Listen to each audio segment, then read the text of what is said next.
Hey guys, what's good? Mike here, Laker Talk. Let's talk about this game. Lakers lose to the New Orleans Pelicans 105-88, get smacked in the mouth, and didn't really get back up and put up much of a fight against the Pelicans. Lose the first game of a 4-game road trip. It sucks because if there was any chance of the Lakers coming out victorious on this road trip, this is one of those games you thought we might have a shot against. You know, the Pelicans losing record, though they've been playing well of late now that they got Drew Holiday back. But this was one of those games you thought we might have that shot, but that wasn't the case. New Orleans jumped on us. Our defense was non-existent in the first half. They went up by 20. There was a shot in the third quarter. The Lakers got the lead down to 17 points, had the ball, but there was an offensive rebound to be had. The referees didn't call it, and they gave the ball back to the Pelicans. Now, if they had given the ball to us, which they should have called that over the back on Brandon Ingram, we had the shot to maybe get the game down to 14 points. Though they gave the ball back to the Pelicans, they came down, scored a bucket, and then with a turnover, hit a three. They went back up by like 22 points, something like that. It was over at that point. Lakers didn't have a shot. Now Anthony Davis playing well. He put up 41 and 16. Drew Holiday back from his tragic situation with his wife and the brain tumor. Put up 22 and 5. So they hooped and they just beat us up. Now the sucky news for us this game was Nick Young. Nick Young comes down for minute into the game. Nick Young comes down on his right foot, hobbles off the court, couldn't even put pressure on his, and he was in so much pain. Ends up being an Achilles tear, as they say for now. When you're in that much pain and you come down and you feel that injury and you can't even put pressure on it, that to me says Achilles tear written all over. Either way, it sucks for Nick Young. It sucks for the Lakers. I'm not even comprehending how bad that is, but that's bad because first off, he could be out for the season. That's one. Two, as our season was progressing, the success that we had this season was predicated on our shooters. In particular, Nick Young was one of them. D'Angelo goes down. Now that's 2 shooters in our starting lineup that we don't have.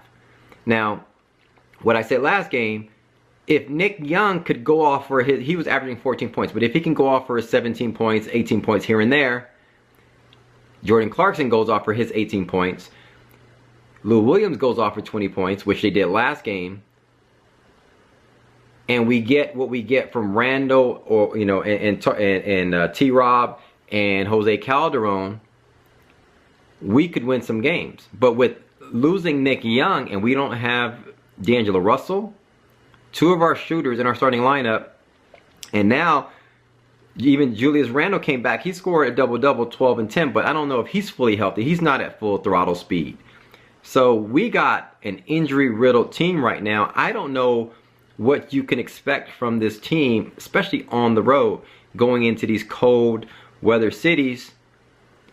A young team, I don't know. We might lose all these games on the road. I was just listening to the radio before the game.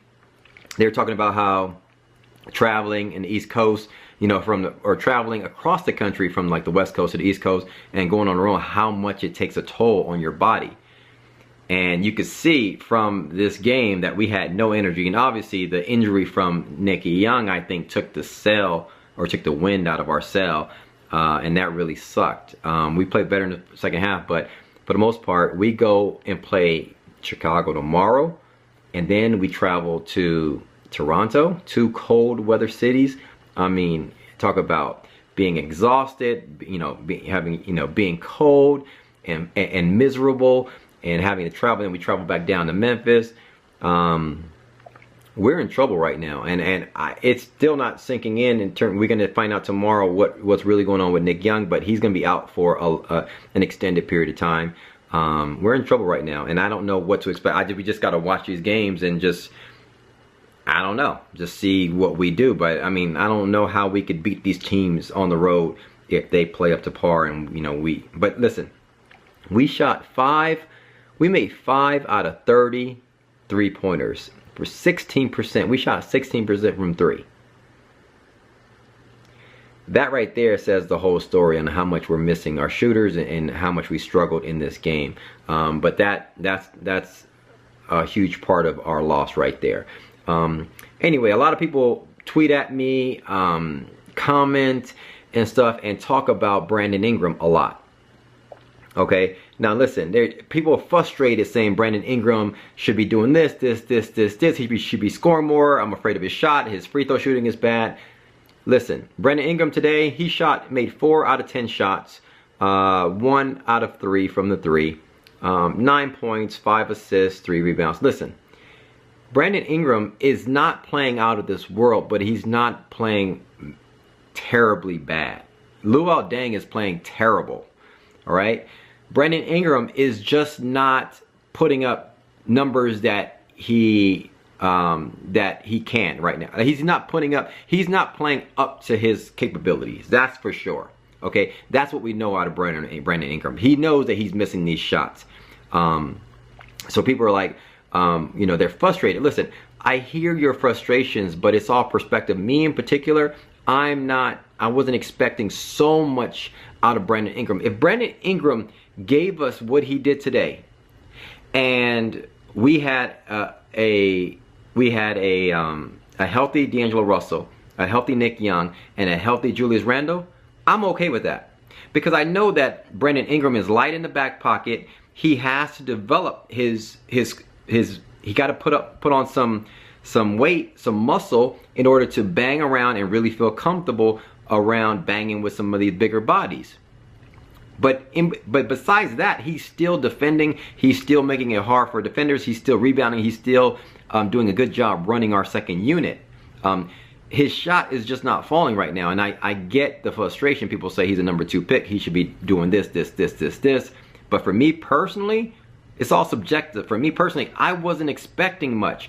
I know that he's a shy guy. I saw a video of him after coming out of college, how he's really shy. Everybody says he's really shy. He plays shy. He plays tentative.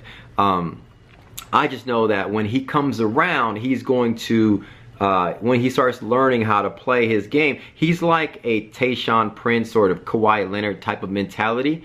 And when he starts to, that's what we're going to expect from Brandon Ingram. He's not going to be this Kevin Durant. He doesn't have those fast twitch muscles like Kevin Durant had. He was faster. He was quicker. He was quicker with the shot. He put up more shots and things like that. He's not Kevin Durant. He has his height and his length and all that stuff, but he's a totally different player than Kevin Durant. He's more like a Tayshaun Prince type of guy and going to give us those defensive efforts like a Tayshaun Prince does, but he has a better offensive game than Tayshaun Prince has. So that's what you're going to expect from Brandon Ingram. So outside of him missing some shots, I'm not overly concerned with Brandon Ingram. He's going to, as he matures, as he gets just a little bit older and fills in a little bit, then we're going to be seeing a little bit more from him. But I don't expect him to be scoring 25 points a game. I just don't see it. When it comes, and if he scores, you know, I see him as a 17 and 8 guy here and there and things like that. I don't see him as a 20 point a night scorer, 25. You know, he's not that type of player. So a lot of people tweet at me, why don't you get on Brandon Ingram? I don't have an ounce of my body to like really. I'm not concerned with Brandon Ingram. Yeah, he struggled somewhat throughout this game, poor shooting, but for the most part, I'm not overly concerned based on us picking him and him playing bad. No, he's not playing bad. He's playing good. He's playing both ends of the floor. He's putting out the effort. His shot's just not falling right now, but when that comes, he'll be okay. But so that's my thoughts on Brandon Ingram. But I get people tripping on, you know, feeling like we need to be getting on Brandon Ingram. I get it. You know, everybody has their perspective on how they want a player to play, and you know, it's all good. But I just say this, you know, Brandon Ingram's going to be all right. The problem is we're hurting in the other areas. We're hurting. D'Angelo Russell is hurt. Nick Young is going to be gone. Julius Randle is not going at full throttle. You can see he's still kind of hobbling around. We're hurting. We're injured right now. That's the Lakers' biggest problem. And we're young and we're on the road. It's going to be some tough times right now. Stay with it. We'll see how we do. Until next game, hit me up in the comments below. Let me know your thoughts. Thanks for commenting, liking, subscribing. As always, follow me on Twitter at MikeSportsLA. We'll talk soon, guys. Peace.